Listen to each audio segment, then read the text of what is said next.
The National Lotteries Commission is briefing the media in Pretoria to give an update on its grant funding mandate and other matters. Let's listen in. Just so that we may get a fair opportunity to fully engage the issues about which so many conclusions have been arrived at by certain elements in the media and in society at large. First of all, we would like to talk about the board and the commission and how it works. And the reason we do is that there is an idea that the board is an illegal board, the words that I use. So we address that up front. The National Lotteries Commission is governed by the Lotteries Act and the regulations under the Act. The NLC is accordingly a statutory body established as a juristic person. The function of the commission is stated that it has a duty to regulate the lottery industry and sports pools such that they are conducted with all due propriety in accordance with the Constitution and the law and according to the license so issued by the Minister. Secondly, the Commission has a duty to receive and to be a custodian of any money that is deposited out of the proceeds of the lottery. It is a duty of the Commission to distribute grants for worthy good causes, either by application or through the initiative of the Minister, the Board, and the Commission. There are, of course, ancillary tasks that flow from these duties, and these include, among others, promoting public knowledge of the lottery, etc. The Commission is headed by the Commissioner, whose appointment is set out in the Act. The Commissioner is the executive head of the Commission and accounts to the Board for all performance of all financial and administrative tasks of the Commission. The Commissioner is also responsible for the appointment of the staff of the Commission. The Board, on the other hand, is responsible for the governance. It serves as the trustee of the National Lotteries Distribution Trust Fund.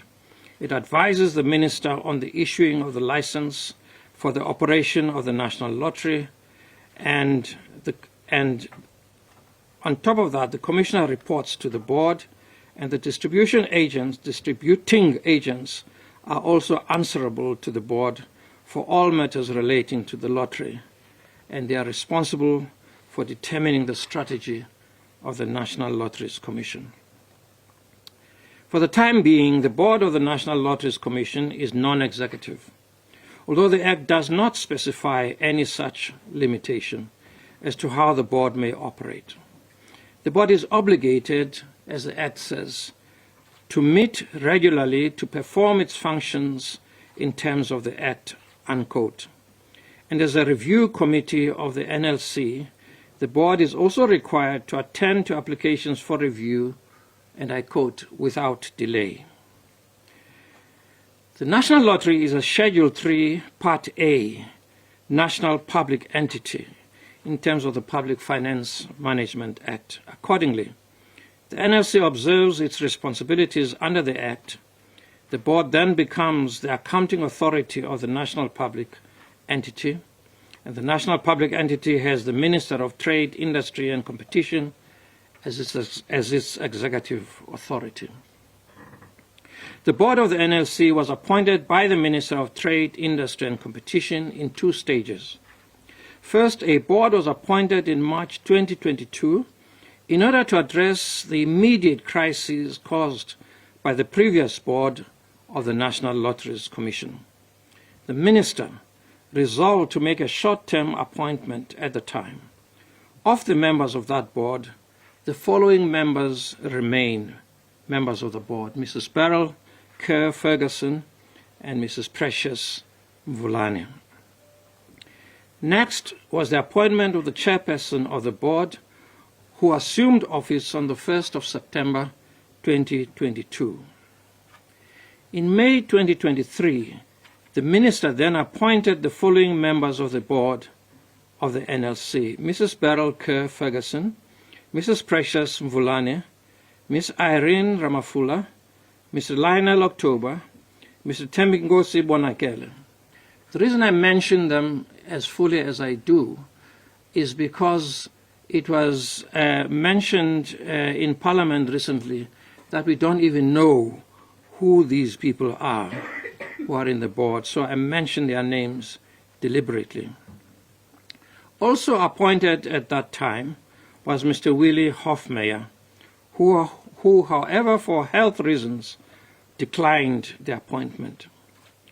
The Act places the responsibility to appoint members of the board of the NLC on the minister in terms of Section 3 of the Act. All the appointments were duly ratified by Cabinet as a standard practice in all such appointments.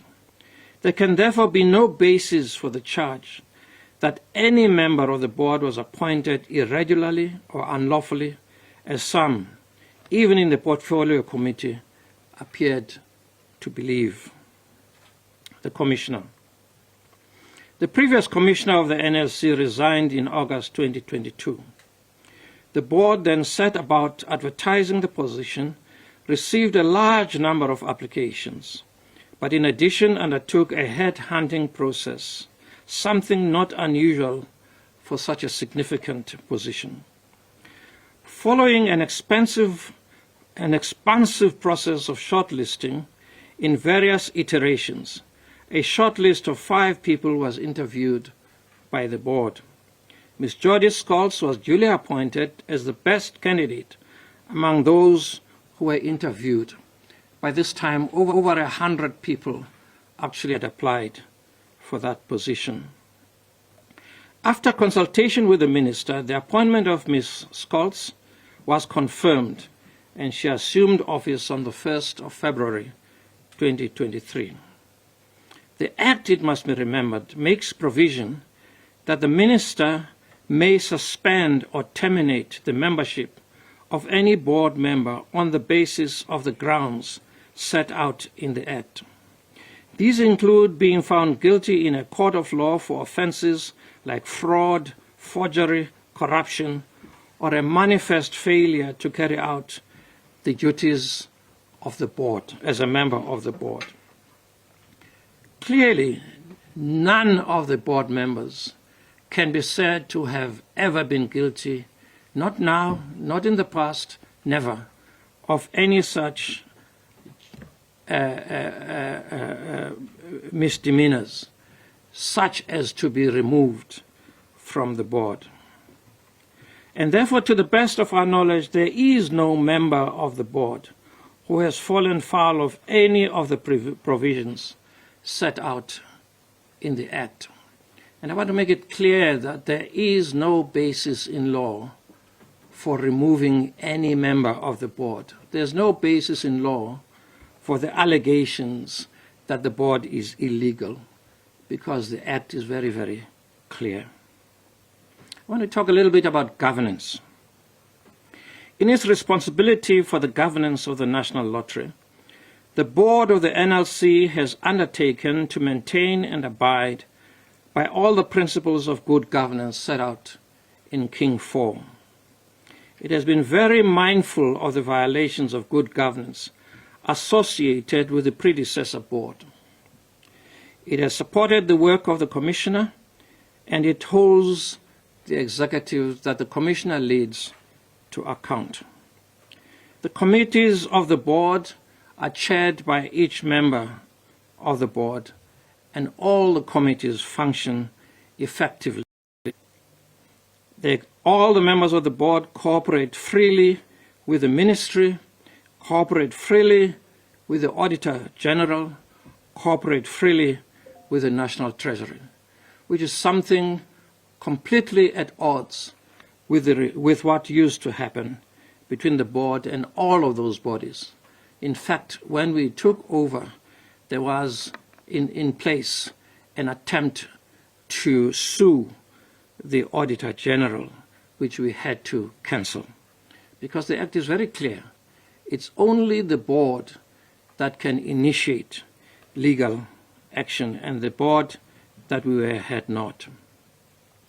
And so the board has been supporting the Commissioner and will continue to support the Commissioner to ensure adequate accountability management of risk, and assuring that the mandate of the NLC is upheld at all costs. This work often involves attending to the history of malfeasance in the organization, supporting the work of the SIU, which was appointed by a proclamation by the President.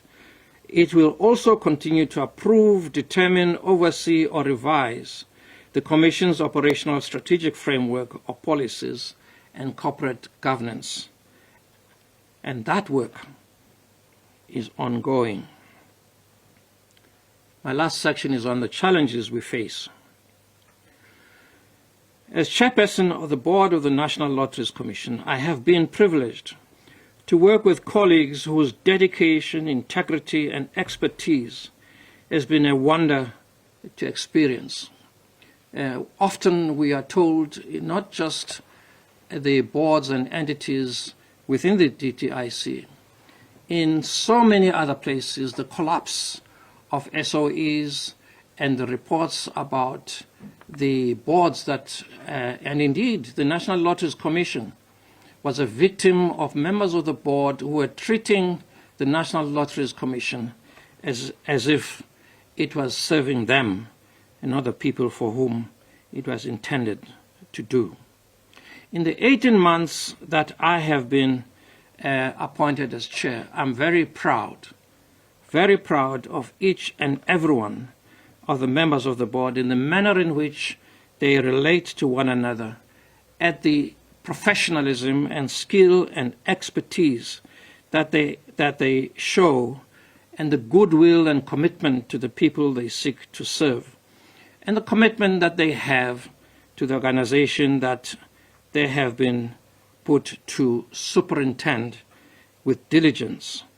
And that is often not something that we see wherever we go. And I can testify that members of the board deserve nothing less than admiration for what they have devoted to the work of the National Lotteries Commission. There is no evidence, none whatsoever, that anybody can show about how the dereliction of duty that any members of that board do. I do not have to compound the gravity of the state in which we found the National Lotteries Commission in March 2022. Enough said about that, but much of that can be found in the various reports of the SIU and the Hawks.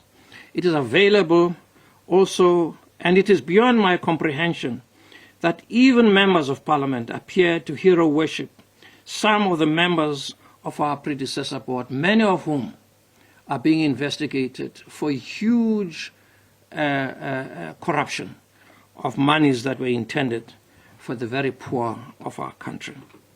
And that I really, truly believe the people of South Africa, everybody should condemn in the strongest possible terms that they can. There is no doubt at all that members of the board were operating with the connivance of some of the staff of the National Lotteries Commission, the connivance of the beneficiaries, basically who robbed the deserving communities of the financial assistance they needed to undertake the work that they wish to do to improve the lives of the most needy of their communities. And it is something that is most amazing that even the people who were seeking to benefit were actually the ones who were robbing the poorest people.